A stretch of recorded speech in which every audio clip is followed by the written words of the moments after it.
माननीय उपाध्यक्ष महोदय, जो मांग संख्या 9 और उस पर जो कटौती प्रस्ताव हमने प्रस्तुत किए हैं, मैं उन कटौती प्रस्तावों को ध्यान में रखते हुए आपके आदेशानुसार मैं उसमें कुछ जोड़ना चाहता हूं और कुछ सुझाव जो है वो माननीय सदन में प्रस्तुत करना चाहता हूं। माननीय अध्यक्ष महोदय, अगर कुल मिला के ये जो मांग है उसमें सरकार की वर्तमान स्वास्थ्य नीति का अनुमोदन और सरकार की स्वास्थ्य संस्थाओं, उपकरणों और दवाइयों की क्रय विक्रय का अनुमोदन और सरकार की स्वास्थ्य संस्थानों के रखरखाव के लिए नीति और सरकार की स्वास्थ्य सेवा जन योजना हिम केयर और मुख्यमंत्री सहायता कोष के क्रियान्वयन के बारे में उसके संबंधित जो है ये मांग जो है ये जो है यहाँ पे इस माननीय सदन में विचाराधीन है। माननीय अध्यक्ष महोदय, उपाध्यक्ष महोदय, मैं आपकी अनुमति से एक निवेदन करना चाहता हूँ कि जहाँ तक स्वास्थ्य विभाग का प्रश्न है, स्वास्थ्य विभाग कोई एलोपैथी का डिपार्टमेंट ही नहीं है। पहले आयुर्वेदा का अलग विभाग और अलग मिनिस्टर हुआ करता था, जिसमें इंडियन सिस्टम ऑफ मेडिसिन, जिसमें आयुर्वेदा, होम्योपैथी और सिद्धा सिस्टम, जो पुराने सिस्टम थे हमारी भारतीय पद्धति के, ये भी अलग से मंत्री के पास होते थे और एलोपैथी का जो महकमा था और जो उसमें स्वास्थ्य शिक्षा विभाग है वो अलग से होता था और आयुर्वेदा के अंतर्गत जो है वो होती थी हमारी आयुर्वेदा फार्मेसियाँ और साथ में आयुर्वेदा फार्मेसियों के साथ बाद में जब आयुर्वेदा को और ज़्यादा महत्व देने के लिए कार्यक्रम शुरू हुए, तो मैं ये कहना चाहूँगा कि उसमें बहुत सारे बदलाव आए थे। बदलाव ये आए थे माननीय अध्यक्ष महोदय कि आयुर्वेदा डिपार्टमेंट के जो आपके जो डॉक्टर्स हैं, आज की तारीख में क्योंकि उनको डॉक्टर बोला जाता है, लेकिन पहले वैद्य करके उनका संबोधन होता था। वैद्य करके इसलिए होता था, पुराना सिस्टम था और जो काम करने वाले जो हमारे डॉक्टर्स थे उनकी तरफ से मांग आई कि एलोपैथी के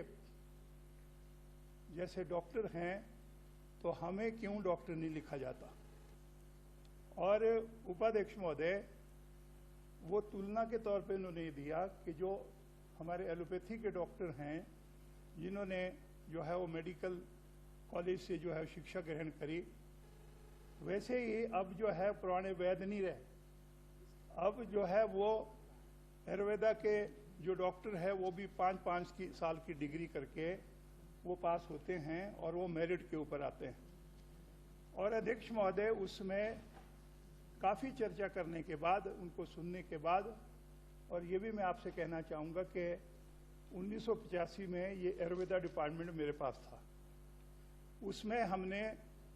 ये जो उन्होंने कहा कि वैद्य नहीं डॉक्टर होने चाहिए, तो हमने कहा डॉक्टर लिख लो भाई। और लेकिन उनमें जो पैरामेडिकल स्टाफ था, जैसे आपके आयुर्वेदा में फार्मासिस्ट होते थे,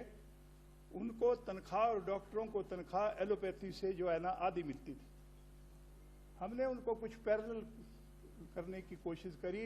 यहाँ तक कि जो आयुर्वेदा में जो फार्मासिस्ट थे उनको चीफ फार्मासिस्ट की प्रमोशन भी उसमें हमने दी थी। और मैं आपसे ये भी कहना चाहूँगा कि उपाध्यक्ष महोदय, उसमें होता क्या था कि जहाँ जहाँ पे आयुर्वेदा की डिस्पेंसरियाँ हैं वहाँ पे मांग आती थी कि यहाँ पे प्राइमरी हेल्थ सेंटर होना चाहिए। और जो आयुर्वेदा की डिस्पेंसरी और जो वहाँ पे जो वैद्य काम करता था और जो वहाँ पे उनका पैरामेडिकल स्टाफ था, सरकार ऑर्डर करती थी और उनको जो है वो दोबारा से बिल्कुल इंटीरियर एरिया में शिफ्ट करते थे और वहाँ पे जो है वो एलोपैथी की या तो सिविल डिस्पेंसरी खोल दी जाती थी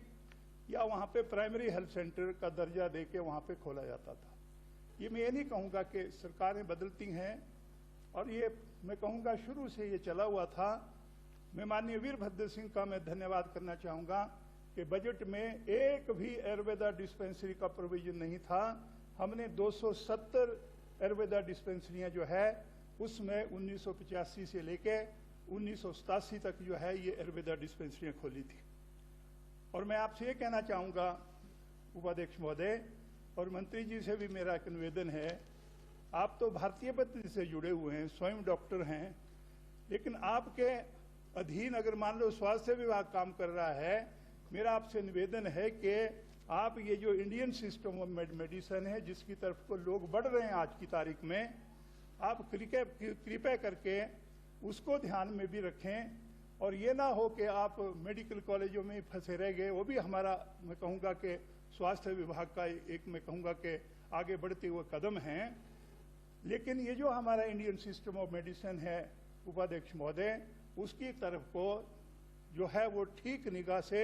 मेहनत से अधिकारियों को भी काम करना चाहिए। और उसमें मैं आपसे ये कहना चाहूँगा कि जैसे पंचकर्मा हिमाचल प्रदेश में शुरू हुआ, और उपाध्यक्ष महोदय ये पंचकर्मा भी मैंने शुरू किया था, और केरला से जाके जो है वो वहाँ हमने डॉक्टरों को ट्रेनिंग के लिए भेजा, वहाँ पे पैरामेडिकल स्टाफ को भेजा, और उसमें हमारी जहाँ पे फार्मेसीज हैं वहाँ पे, और ऊना के अंदर और बिलासपुर के अंदर ये हमने पंचकर्मा सिस्टम शुरू किया था। लेकिन जब शुरू किया था माननीय मंत्री जी, मैं ये पूछना चाहता हूँ कि क्या उसमें हमने कुछ आगे बढ़े हम, या वहीं पे मालिश करके और जो है वो पंचकर्मा के माध्यम से किसी के हड्डियों में दर्द है तो वो उसके माध्यम से क्या वहीं तक है, या उसमें हमने कुछ बढ़ोतरी करी है? ये मैं कहना चाहूँगा, इसकी ओर हम लोगों को सोचना चाहिए। माननीय अध्यक्ष महोदय, यहाँ पे जो बजट प्रस्तुत हुआ है उसी के अगर आंकड़े आप देखें माननीय अध्यक्ष महोदय, तो उसमें जो है कहा गया है कि हमने स्वास्थ्य विभाग की तरफ से क्या क्या किया है, और वो उसमें मैं आपसे कहना चाहूँगा कि ये बाकायदा तौर पे जो है वो हर पेज पे जो है ना, मैं कहना चाहूँगा जो स्वास्थ्य विभाग से डील करते हैं और मुख्यमंत्री जी ने जो बजट प्रस्तुत किया है उसमें अगर देखा जाए तो वो स्वास्थ्य विभाग में जो हुआ, कितनी पोस्टें हुई, कितने डॉक्टर लगाए, कितने पैरामेडिकल स्टाफ लगाए, कितने आपने जो है वो लेबोरेटरी टेक्निकल असिस्टेंट लगाए, ये सारे के सारे आपने जो है ना लिखे हैं। तो माननीय उपाध्यक्ष महोदय, मैं मंत्री जी से जानना चाहूँगा कि क्या आपने आयुर्वेदा के बारे में, क्या आपने सिद्धा के बारे में, क्या आपने जो है वो ये जो इंडियन सिस्टम ऑफ मेडिसिन है उनके बारे में क्या आपने कहीं पे भी ये कहा कि वहाँ पे कौन सी पोस्टें हैं जो भरी जानी चाहिए? मैंने और आशा कुमारी जी ने प्रश्न किया था और वो 16 तारीख को लगा था माननीय उपाध्यक्ष महोदय, और उसमें हमने पूछा था कि ये होम्योपैथी जो मेडिकल ऑफिसर हैं उनकी कितनी पोस्टें खाली पड़ी है, और ऐसे ही जो है ना पैरामेडिकल स्टाफ की और कितनी पोस्टें खाली पड़ी है। तो माननीय मंत्री जी, आपका जवाब ये था जिला वार ब्यौरा दे रखा है, और टोटल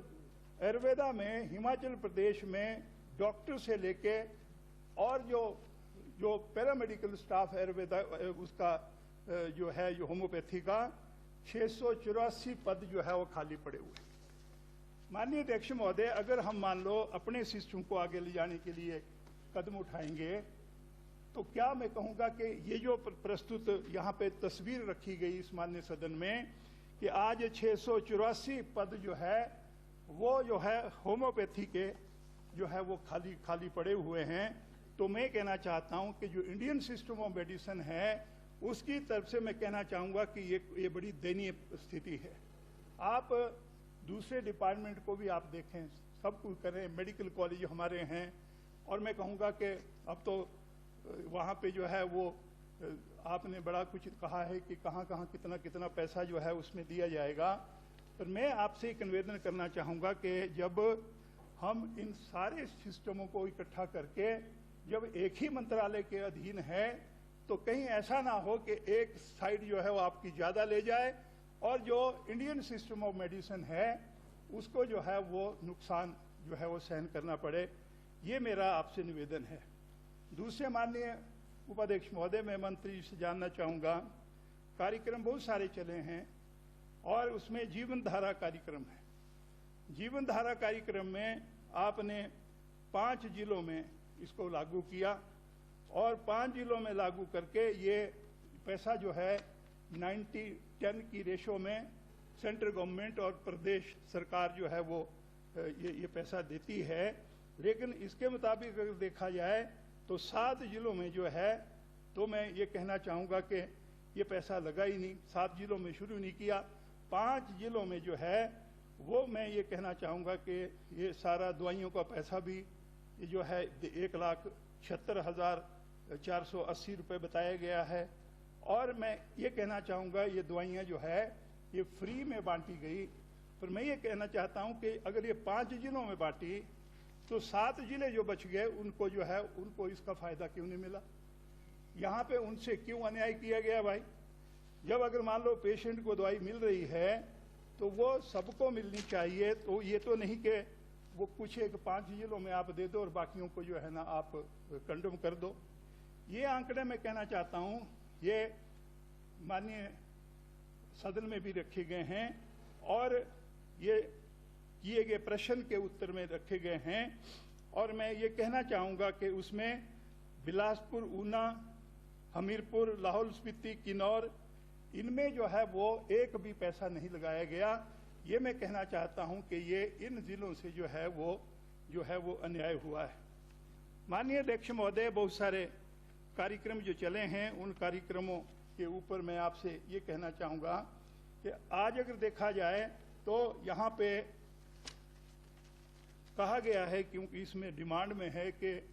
जो बिल्डिंग्स बन रही हैं, जो बेसिक इंफ्रास्ट्रक्चर बन रहा है या वहाँ पे जो दवाइयों की खरीद है, इस पॉलिसी को जो है वो यहाँ से क्लियर करवाना चाहती है सरकार। मैं आपसे पूछना चाहता हूँ मंत्री महोदय कि कृपया करके मुझे आप बता दें, पिछले 2 हमारे जो सदन हुए हैं, मैंने हिमाचल प्रदेश में जो दवाइयाँ हैं उनके सैंपल भरे गए और अध्यक्ष महोदय वो सैंपल बाहर भी भरे गए, बाहर दवाइयाँ गई क्योंकि हमारे यहाँ पे जो है वो दवाइयाँ बनी और वहाँ पे जो है ना कुछ लोग मर गए। इंक्वायरी हुई, इंक्वायरी होने के बाद मैंने इसी माननीय सदन में जो है वो पेपर भी रखे थे जिसमें जो है वो जो दवाइयाँ जिन्होंने बनाई उनको कहा गया कि ये जो मौतें हुई ये बाहर हुई है, कॉज ऑफ एक्शन बाहर अराइज हुआ है, इसलिए स्वास्थ्य विभाग और इंडस्ट्री डिपार्टमेंट इनके खिलाफ कोई एक्शन नहीं ले सकता। मैं ये कहना चाहूँगा जब आपके 7 सैंपल फेल हो गए, माननीय अध्यक्ष महोदय, मैं मंत्री जी से जानना चाहूँगा कि आज ये बता दें कि जो भी सैंपल फेल हुए हैं उनके ऊपर आपने क्या कार्रवाई करी है? क्या मनुष्य का जो जीवन है वो इतना सस्ता हो गया कि जो बड़ा उद्योगपति है वो सब स्टैंडर्ड दवाई बनाए और सब स्टैंडर्ड दवाई बनाने के बाद जो है वो फिर जो हाँ जिससे लोगों की मौत हो जाए? ये मैं कहूँगा कि ये बड़ा जो है वो एक ऐसा इशू है जिसके ऊपर हम लोगों को ध्यान देना चाहिए। और अध्यक्ष महोदय, यहाँ पे मैं ये भी कहना चाहूँगा कि जो भी हमारे मंत्री जी से मैं निवेदन करना चाहता हूँ, अब यहाँ पे आप डॉक्टरों की भर्ती करने के लिए कह रहे हैं कि हम इतने डॉक्टरों की भर्ती कर ली पिछले इस साल, अगले साल और करेंगे, लेकिन उपाध्यक्ष महोदय बोलने तो दो। तो मैं बोला ही नहीं। अभी अब गर्दन जब आपकी हिलती है तो मेरे को डर लग जाता है कि आप फिर आपकी घंटी बज जाएगी। मैं आपसे ये निवेदन करना चाहता हूँ कि हमारे चुनाव क्षेत्र के अंदर मैं अपनी आपसे बात करूंगा कि हमारे नैना देवी जो ग्वांडर नाम से हमारा प्राइमरी हेल्थ सेंटर होता था, मैंने उसको कम्युनिटी हेल्थ सेंटर बनाया था जब मैं स्वास्थ्य मंत्री था। माननीय वीरभद्र सिंह का धन्यवाद, जब पिछली बार वो वहाँ पे गए थे तो माँ नैना देवी में श्रद्धालुओं की संख्या को देखते हुए और एक हादसा हुआ था माननीय उपाध्यक्ष महोदय जिसमें 100 से ज्यादा जानें चली गई थी।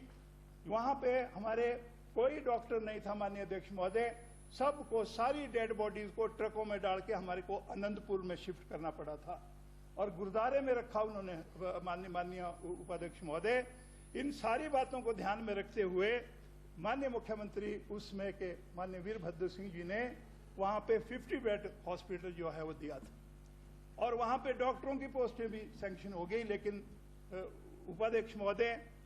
जो 50 बेड हॉस्पिटल के लिए जो पोस्टें सैंक्शन हुई है, कारण क्या है कि आज नैना देवी में 3 डॉक्टर है, 1 डेंटिस्ट है और एक जो है वो दो डॉक्टर रेगुलर है। फिर मेरे को ये बताओ कि फिर क्या होगा वो 50 बेड हॉस्पिटल का, जिसके लिए फॉरेस्ट का केस भी क्लियर हो गया, लेकिन हॉस्पिटल को बनाने के लिए वहां पे वो बिल्डिंग का, यहां तक कि उसको बिल्डिंग को बनाने के लिए टेंडर तक नहीं हो रहे हैं। पीडब्ल्यूडी वाले कुछ और बोल रहे हैं, 30% ऑफ द टोटल अमाउंट जब तक गवर्नमेंट जो है वो नहीं देगी तब तक टेंडर्स नहीं होंगे। और मैं ये कहना चाहता हूं, ये जो घोंडल नैना देवी के नाम से जो हमारा 50 बेड हॉस्पिटल है, अगर इसका ये हाल है तो निचली हमारी 15 से 17 पंचायतें ऐसी हैं जिनका दारोमदार जो है वो इस घोंडल नैना देवी के स्वास्थ्य संस्थान के ऊपर है, तो उनका क्या हाल होगा। दूसरे में कहना चाहूंगा उपाध्यक्ष महोदय, माननीय मुख्यमंत्री जी, मेरे दामी घाटी जुखाड़ा में एक फंक्शन हुआ था। उस फंक्शन में गए और उन्होंने अनाउंस किया कि जी ये जो कम्युनिटी हेल्थ सेंटर है इसको जो है अपग्रेड कर दिया जाता है और ये अब 50 बेड हॉस्पिटल होगा। मैं मंत्री से जानना चाहूंगा कि क्या आपने मारकंडा में कोई 10 बेड हॉस्पिटल के लिए भी आपने कोई बिल्डिंग दी? क्या वो उपकरण, कुछ ये 1.5 साल हो गया अनाउंसमेंट करी उसको, क्या आपने वहां पे कोई उपकरण दिए? और मैं आपसे कहना चाहूंगा उपाध्यक्ष महोदय, आज हाल ये है, आप डॉक्टरों की भर्तियां भी कर रहे हैं, लेकिन हो रहा है कि जहां पे टेलीफोन आता है, जहां पे आपके अपने आदमी हैं, वहां पे पोस्टें भरी जा रही है। और मैं कहूंगा 8-9 पोस्टें मेरे चुनाव क्षेत्र में जो है वो डॉक्टर्स की खाली है। ऐसे ऐसे प्राइमरी हेल्थ सेंटर है माननीय उपाध्यक्ष महोदय, जिन प्राइमरी हेल्थ सेंटरों में फार्मासिस्ट है लेकिन वहां पे क्लास 4 भी नहीं रहा। और दूसरी बात एक और करी माननीय उपाध्यक्ष महोदय, केंद्र सरकार से स्कीम आई थी, केंद्र सरकार का फैसला था कि हमने जितने भी हमारी सिविल डिस्पेंसरीज हैं, they all will be converted to primary health centre. और उस समय मैं स्वास्थ्य मंत्री होता माननीय अध्यक्ष महोदय, जो भारतवर्ष में चला था, हिमाचल प्रदेश के सारे सिविल डिस्पेंसरी को मैंने प्राइमरी हेल्थ सेंटर बनाया था। लेकिन माननीय मंत्री जी, अब आपने क्या किया, डिपार्टमेंट ने क्या कर दिया, you have downgraded your primary health centres. और माननीय उपाध्यक्ष महोदय, आज हो रहा है कि आपके गांव में जो वहां पे आपका जो प्राइमरी हेल्थ सेंटर है, जिसको आपने जो C grade primary health centre को बना दिया, वहां पे 2 डॉक्टरों की पोस्टें थी, वो 1 रहेगी। स्टाफ नर्स की पोस्ट वहां से उठ गई। मुझे आप ये बताएं कि जब आपने डॉक्टरों की पोस्टें नहीं रखी और आपने वो सिविल डिस्पेंसरी में जो डॉक्टर्स होते थे, 1 डॉक्टर, 1 क्लास 4 और 1 आपका फार्मासिस्ट, आपने अब प्राइमरी हेल्थ सेंटरों में ये कर दिया। फिर जच्चे बच्चे की रक्षा के लिए जो है, जो आपके कार्यक्रम चले हैं, वो कैसे गांव में जाएंगे भाई? टीकाकरण कैसे जाएगा? और मैं आपसे कहना चाहूंगा कि ये मैं कहूंगा ये ग्रामीण क्षेत्रों के खिलाफ है। अगर मान लो कोई प्रसूता की अवस्था में जो है वो लड़की और महिला वहां पे जाती है, जब वहां पे डॉक्टर ही नहीं है, तो माननीय अध्यक्ष महोदय फिर चांदपुर में आते हैं बिलासपुर के लोग, क्योंकि वहां पे जो है वो डॉक्टर भी है और वहां पे प्राइमरी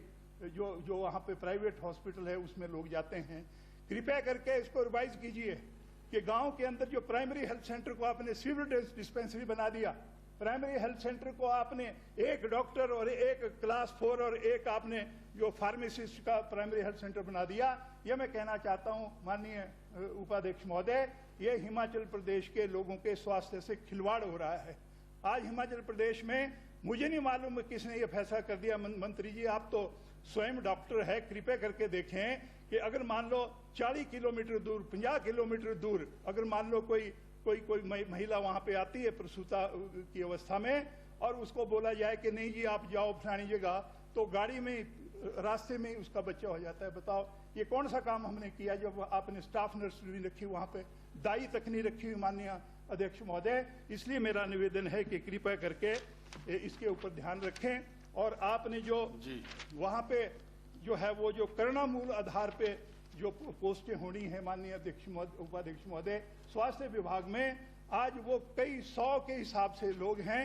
जो बच्चे हैं जिनको जो है वो करुणा मूल आधार पे जो है वो अपॉइंटमेंट होनी है। माननीय अध्यक्ष महोदय, उनको उत्तर मिलता है your application is pending with the finance department.